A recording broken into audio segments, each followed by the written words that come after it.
Hi, everyone. Thanks so much for hanging out with us here on the Daily Racing Form YouTube. I'm Gino Buccola alongside Ashley Mailloux, and we're getting ready to open things up at Monmouth Park. Ashley, it's opening day on Saturday, opening weekend at Monmouth this weekend. You and I will preview a race on Saturday and a race on Sunday. We're all thinking 3-year-olds right now, and we're going to have a 3-year-old prep race. Actually, they have a nice series of 3-year-old races at Monmouth Park. When you think Monmouth, you kind of think Haskell as their big race. They have the Long Branch that leads to the Pegasus next month, and then in July, they'll have their big one as the Haskell. So we might see a horse or two in this field maybe end up in the Haskell, fingers crossed. That's where they'd hope to be in a couple months.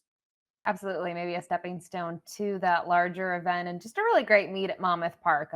I love going there. I think it's a really fun place to go, but love the action, dirt, turf, you name it. They have some good fields as well. And looking at the Long Branch, I think out of the ones that we're going to prep this weekend, out of the two races, this is the one that's a little bit more wide open and horses that maybe came to life in their last start. And you wonder where it came from a little bit with the two Dear Chairman. He took them a little bit to figure it out how to graduate. And then you see the score lost him out from a Buyer speed figure perspective and the fact that he opened up on the field by over 12 lengths. But Lordship, one start under the belt, was able to win at Tampa. And then I think the outside two runners are a little interesting in here as well. Yeah, even Cool Intentions face better. This is a horse who got pretty good at the end of 2024, at the end of the 2-year-old season, then stepped up a little bit in the Mucho Macho Man in the Florida Derby, was a little overmatched there, almost like a starting over point for Cool Intentions here. So an intriguing group of 8. Let's take a look at the Timeform US pace projector. Where do they think things will shape up? Well, Ashley, one thing that happened for Kentucky Outlaw last time in his race, he completely missed the break. So he wasn't on the lead like he had normally been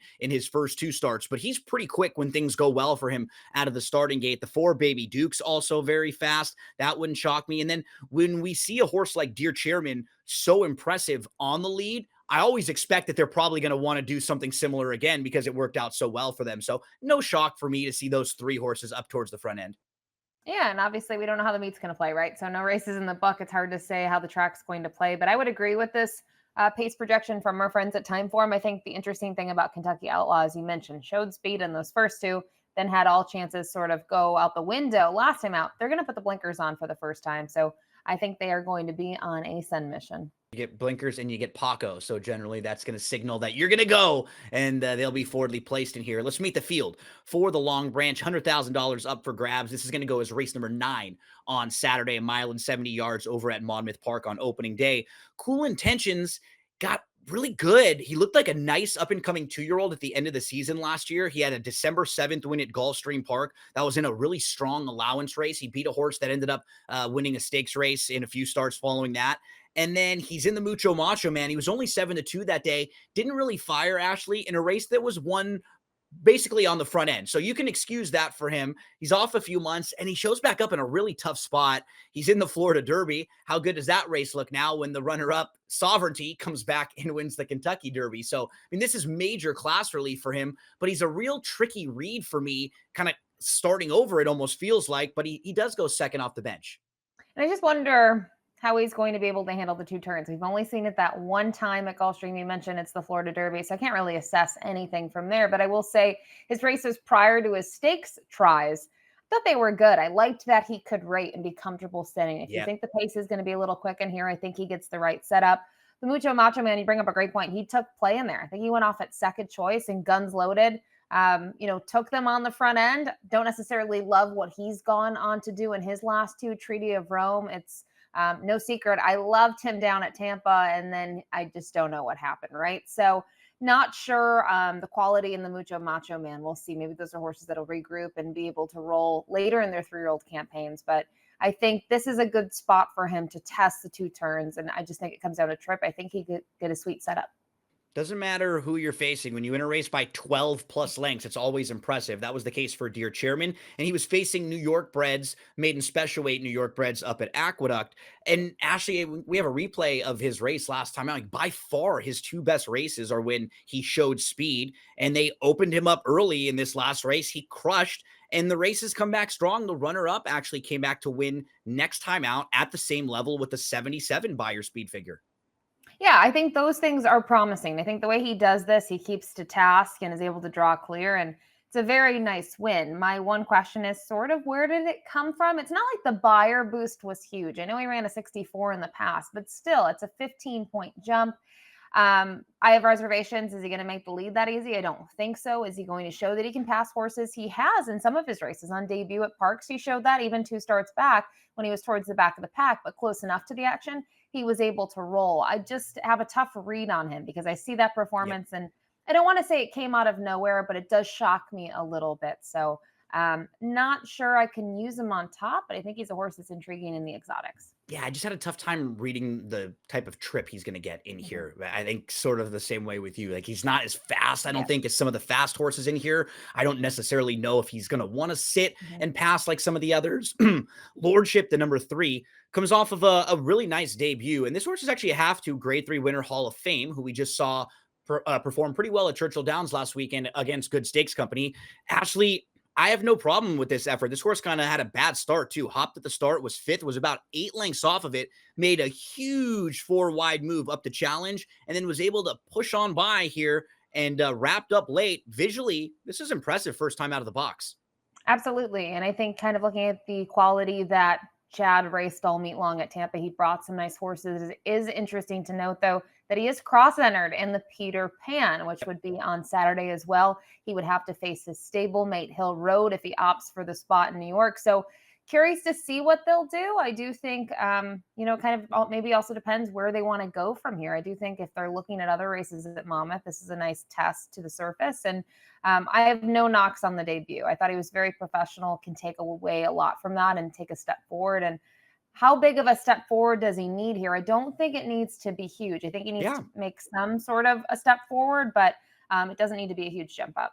and that Peter Pan that you reference is going to be run this weekend at Belmont at the Big A. They have a fantastic card. If you want some help with that, we have previews for you right here on the YouTube channel. So 3-year-olds abound this weekend with the focus at Belmont and Aqueduct, because that Peter Pan is a stepping stone for the Belmont for a lot of Right. horses. And that's what we're thinking about right now. We're thinking about this as a stepping stone for horses possibly to the Haskell. We move on to Baby Dukes, flashed good speed last time out, Ashley. This is a stakes winner. And he lost to a horse named Pay Billy, who came back to win the Federico Tessio. And Pay Billy will likely be running in the Preakness next weekend. What do you think about Baby Dukes in here?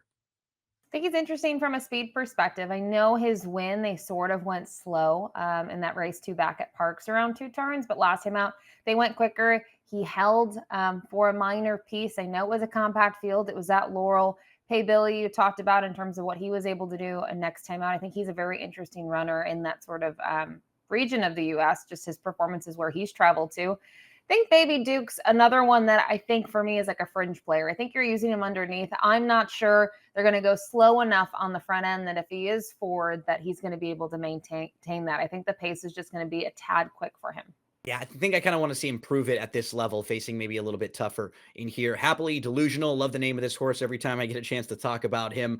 It was a slow start last time out for him in the Federico Tessio. He was last of 10. He was about 12 lengths off. Did get going, and he had to make a really wide move at the top of the lane, kind of grind it into fourth. But 2 starts back was behind Kentucky Outlaw. 3 starts back was behind Baby Duke. So he's going to have to turn the tables on those rivals.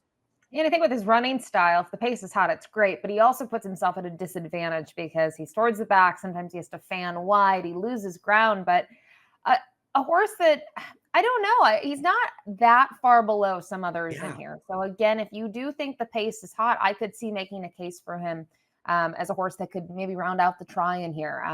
That last race, I still think, kind of looking at how the race was run, I don't think it was a bad race by any means. No, and the top 3 from that race, I think would all be players if they were in this race too. Right. So I actually think he fits, and you were kind of hitting it like, can he just stay within striking range and not Right. be so far out of it, especially to track like Monmouth that we generally think of as like a speed favoring track. So we don't know what he'll be playing like yet, but hopefully he can just stay in touch.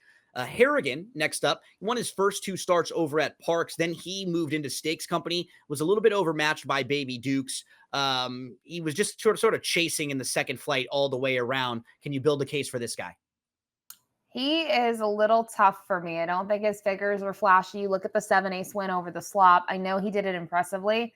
The 3/4 time, pretty slow, 115. And then I go to his next race, which, yes, he was facing winners for the first time. He's able to win again. Got a similar trip, 2-3 off of it, makes a move. Even slower. I mean, that's a really slow race for a mile and 70. When you look at the half and you look at the 3/4, mile and 70 yards and 150 crawling. I don't know what to do. I think I would have wanted to see more last time out against stakes competition. I know Baby Dukes was able to win that. I think that puts, for me at least, Baby Dukes ahead of Harrigan. Kentucky Outlaw puts the blinkers on. And Ashley, I think as horse players, a lot of time we're focused on what our opinion was. And I liked Kentucky Outlaw in the Federico Tessio. So I was like, my blinkers were on him for the whole race, right? I'm watching his start. He kind of stands in the gate. Then he moves up into traffic. He's going wide into the first turn. Again, he runs up onto the heels of a rival. He's about eighth, about 5 lengths off. In his first 2 starts, he was basically right on the lead. It was a totally different experience for him. He actually makes this 3-4 wide move all the way up to contend. He did get within about a length. He was third, and then he tired because it was just a different type of trip. I'm just expecting them with the blinkers on and Paco to be a lot more aggressive here. I have a tough time with horses like this who look so good at parks because we see some of them sometimes get really, really good, impressive wins at parks, and then it doesn't translate. But his first 2 races, if you watch them visually, he looked so like freaky good, like he was just kind of playing with the fields. I hope it wasn't necessarily the class that was the problem last time, and maybe it was just some of the trouble. So I built my case for Kentucky Outlaw. I think I like him a little bit more than you do in this spot. Talk to us about this one. I think a great thing that you bring up, though, is all the points of the race last time out where you can maybe make a case for him. I think if you have time and you're handicapping this race, watch the replay from that race on April 19th and get the full, feel there. You'll see other horses that participated in it as well. Yeah, to me, I think out of the horses that, bounced last time out, he's probably the most intriguing for all the reasons that you mentioned. I think he had valid excuses. He gets the equipment change. And this is a barn that you don't want to ignore. Maybe not a household name, but when you go back the last 2 years since they've been running horses, I mean, we're talking about almost 31%, I think, with their 80 starters. Something to maybe take note of, a barn that's just doing really well. And let's up that up in Formulator, 31% from 80 starts, a smaller barn, right? Just 11 horses. So I'd be willing to give this one another shot. I'm curious, though, of how much play this horse is going to take. We can handicap this without the morning line. I want him to offer a little bit of value. I'm not sure he will. Completely agree with you. I do think the horse to beat is the one on the outside, Pascaline. He just hasn't done much wrong in his 3 races. His first 2 were both wins, one at Colonial, one at Laurel. In that race at Laurel, he beat a couple next out winners. One of them, Just a Fair Shake, who we saw come back and run second in the Tessio and is definitely better than some of his low buyer speed figures, Just a Fair Shake. And then Pascaline most recently was third in the Bayshore. He was inside. He was third, fourth. He shifted off the rail at the top of the lane. Just couldn't really make up ground on the top 2. That was his first start in 7 months. And those 2 horses are solid horses who would also be players in a spot like this. I think everything makes sense for him, Ashley. Yeah, and you talked about the top 2 in the last one. I think looking at Moplex, he's done nothing wrong, hasn't missed the board in 7 starts, a grade 1 place. He's a grade 3 winner. He started off his career on a roll. So I think this is certainly a drop in class for Pascaline. I think the added ground helps. We'll see it. To me, at least, even though this horse didn't win last time out, the buyer progression took a step forward. Now you have to think there is upside. Second start now is a 3-year-old. I would agree this is the horse to beat in this field. We're going to pull up our selections right now, but we would love to hear from all of you. If you can, throw up a like on the YouTube channel below. If you want to subscribe to the channel, it'll let you know every time we have videos like this. And then comment with your selections. Do you agree with me? Do you agree with Ashley? Are you going in a different direction? I think we both feel like the 8, Pascaline, is the horse to beat. Ashley, I just threw the 7, hoping for a little bit of value up front, but I think you got to be sort of disciplined in spots like this, right? Demand the value, because I'm not making a win wager on Kentucky Outlaw if the horse is something like under 4-1 or so. That's probably what I'm looking for. I don't want like 5-2-ish. I'm looking for like 7-2 or above. Yeah, and like we said, this horse to beat. I'm not going to get creative. I'm going to use the 8 on top. I think for me, it's a very intriguing race in the exotics when you're looking underneath. I was torn, honestly, the 1, 3, and the 4. I could make a case for any of them. A lot for me come race day is going to depend on price. If Cool Intentions is anywhere near, I don't know, 4, 5-1, I think that's actually a decent price on that horse, because I think Jorge Delgado is going to be bet, knowing that the last couple of years he's done well at Monmouth. So I'll try to see what the odds are underneath, but I guess tentatively 8 on top with the 3-4-1 underneath. Big thanks to producer Lucia for helping us out, and whoever you play, however you play them, we wish you the best of luck.